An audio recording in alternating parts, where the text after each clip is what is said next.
ওমর খৈয়াম একই সাথে একজন দার্শনিক, কবি, গণিতজ্ঞ এবং জ্যোতির্বিদ। রসকসীন গণিত নিয়ে তিনি কাজ করেছেন। আবার তিনি লিখেছেন মধুর সব কবিতা। কখনো বর্ষপঞ্জিকা নিয়ে কাজ করেছেন, কখনো আবার চতুর্দশপদী কবিতার অমর সংকলন রুবাইয়াত রচনা করেছেন। আধুনিক বীজগণিতের ভিত্তি তৈরি হয়েছে তার হাতে।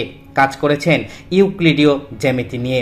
ভূগোল, বলবিদ্যা, খনিজ বিজ্ঞান, আইন, এমনকি সঙ্গীতও বাদ যায়নি তার জ্ঞান পিপাসার তালিকা থেকে। জীবনের শেষ দিকে এসে হয়েছেন শিক্ষক। শিক্ষাদান করেছেন ইবনে সিনার দর্শন এবং গণিত বিষয়ে।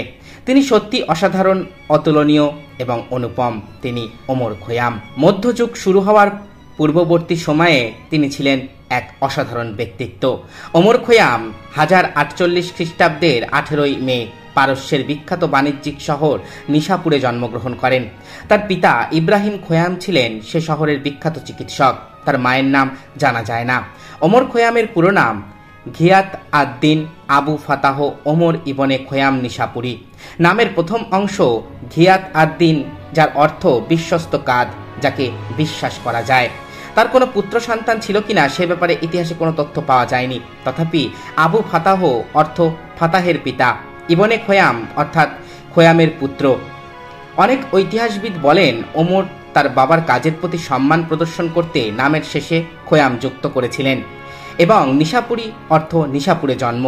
কিন্তু তার নামের ব্যাপারে বিতর্ক আছে, কারণ খৈয়াম শব্দের অর্থ যে ব্যক্তি তাঁবু তৈরি করে।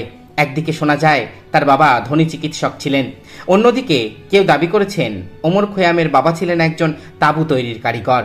এখানে বিপরীত পক্ষের যুক্তি এরূপ যে ইংরেজিতে অনেক মানুষের নাম স্মিথ হলেও তার আক্ষরিক অর্থের মতো কামান নয়। ওমর খৈয়াম ভাগ্যবানী ছিলেন বলা চলে, কারণ তিনি ইসলামের স্বর্ণযুগে জন্মগ্রহণ করেন। কিশোর ওমর খৈয়াম গণিত, বিজ্ঞান, দর্শনের শিক্ষা গ্রহণ করেছিলেন বিন মারজাবান নামক এক শিক্ষকের কাছে। ইবনে সিনার ছাত্র বিন মারজাবানের কাছে ওমর খৈয়াম ইবনে সিনার দর্শন শিক্ষা লাভ করেন। সবকিছু ঠিকঠাক চলছিল, তবে 18 বছর বয়সে পা দিতে দিতেই যেন পা পিছলে পড়তে হলো ওমর খৈয়ামকে। 1066 সালে, অর্থাৎ যে বছর ওমর খৈয়াম 18 বছরের কিশোরে পরিণত হলেন, সে বছরই তার পিতা এবং শিক্ষক উভয়েই মৃত্যুবরণ করেন। সে বছর একটি ভালো ঘটনাও ঘটে। সে বছরের শেষ দিকে আকাশে উজ্জ্বল হয়ে ওঠে হ্যালির ধূমকেতু, আর তা দেখে ওমর খৈয়ামের মনে ডালপালা ছড়িয়েছিল জ্যোতির্বিজ্ঞানের কৌতূহল। 18 বছর বয়স জানে না কাদা। 19 শতকে কবি সুকান্ত ভট্টাচার্য লিখেছিলেন এই কবিতার লাইন, আর ওমর খৈয়াম প্রায় 1000 বছর আগেই এই কবিতার বাণী নিজের জীবনে প্রতিফলিত করে গেছেন। পিতা এবং পিতৃতুল্য শিক্ষকের মৃত্যুতে ভেঙে না পড়ে সংসারের হাল ধরেন তিনি। প্রথমে কিছুদিন নিশাপুরে কাজকর্ম করেন। 1068 সালে তিনি সমরখন্দে চলে আসেন। সেখানে তিনি তার বাবার বন্ধু এবং সেই শহরের গভর্নর আবু তাহিরের অধীনে কাজ শুরু করেন। কিছুদিনের মধ্যেই ওমর খৈয়ামের অসাধারণ গাণিতিক জ্ঞান দেখে তাকে সরকারি অফিসে চাকরিও দেন তাহির। এর কয়েক মাস পরই ওমর খৈয়াম রাজার কোষাধ্যক্ষ হিসাবে নিয়োজিত হন। এই সময়ে তিনি বীজগণিত চর্চা করতে শুরু করেন। বীজগণিত দিয়েই নিজের গবেষণা জীবন শুরু করেছিলেন ওমর খৈয়াম। প্রথমেই তিনি অনুধাবন করেন প্রচলিত গ্রিক পদ্ধতিতে ত্রিঘাত সমীকরণের সমাধান সম্ভব নয়, তাই নতুন পদ্ধতি নিয়ে ভাবতে শুরু করেন তিনি। 1070 সালে মাত্র 22 বছর বয়সে তিনি তা সমাধানও করেন। সে বছর তিনি তার জীবনের অন্যতম সেরা কাজ demonstration of problems of algebra and balancing এর প্রকাশ করেন, যেখানে তিনি বৃত্ত, প্যারাবোলারের মতো কণিক ব্যবহার করা ত্রিঘাত সমীকরণের একাধিক সমাধান পদ্ধতি উল্লেখ করেন। তবে তার সমাধানে ঋণাত্মক সংখ্যা এবং ঋণাত্মক রুট উপেক্ষিত ছিল, কেননা ঋণাত্মক সংখ্যা তখনও ইসলামিক গণিতবিদগণের মাঝে প্রচলিত হয়নি।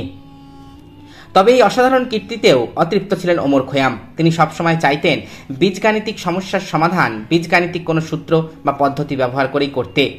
জ্যামিতিক পদ্ধতিতে ত্রিঘাত সমাধান করে তিনি সন্তুষ্ট হতে পারেননি। ওমর খৈয়ামের মৃত্যুর প্রায় 500 বছর পর্যন্ত ত্রিঘাত সমীকরণের তেমন কোনো উল্লেখযোগ্য উন্নতি হয়নি।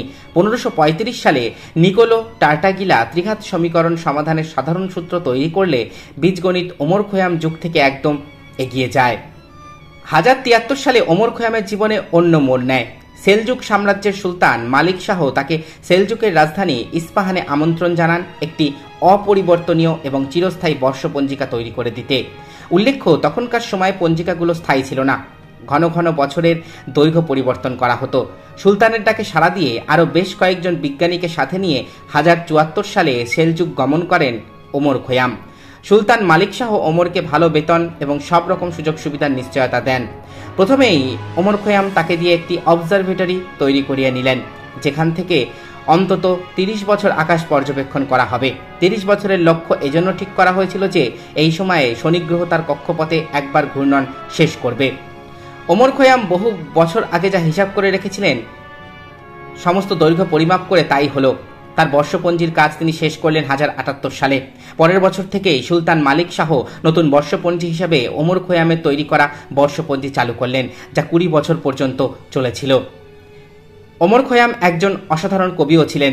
আসলেই কি ছিলেন? তার রুবাইয়াত পড়লে যে কেউ মুগ্ধ হতে বাধ্য, কিন্তু কেউ কেউ বলে থাকেন রুবাইয়াতের একটি লাইনও তার নয়। তবে অধিকাংশ ইতিহাসবিদই রুবাইয়াতকে ওমর খৈয়ামের কবিতা বলে উল্লেখ করেছেন। এটি একটি কবিতা নয়, শত শত কবিতার সংকলন। ইতিহাসবিদ সাইদ নাফসির মতে রুবাইয়াতের প্রায় 2000 চতুষ্পদী কবিতা আছে, যেগুলোর সব বর্তমানে পাওয়া যায় না। তবে সর্বনিম্ন সংখ্যাটি বলে ওমর খৈয়াম প্রায় 1200-র মতো চতুষ্পদী কবিতা লিখেছেন বলে ওমর খৈয়ামের জীবনের অনেক দিকে আমাদের অজানা। তার অনেক কাজ দুর্ভাগ্যজনকভাবে হারিয়ে গিয়েছে কালের স্রোতে।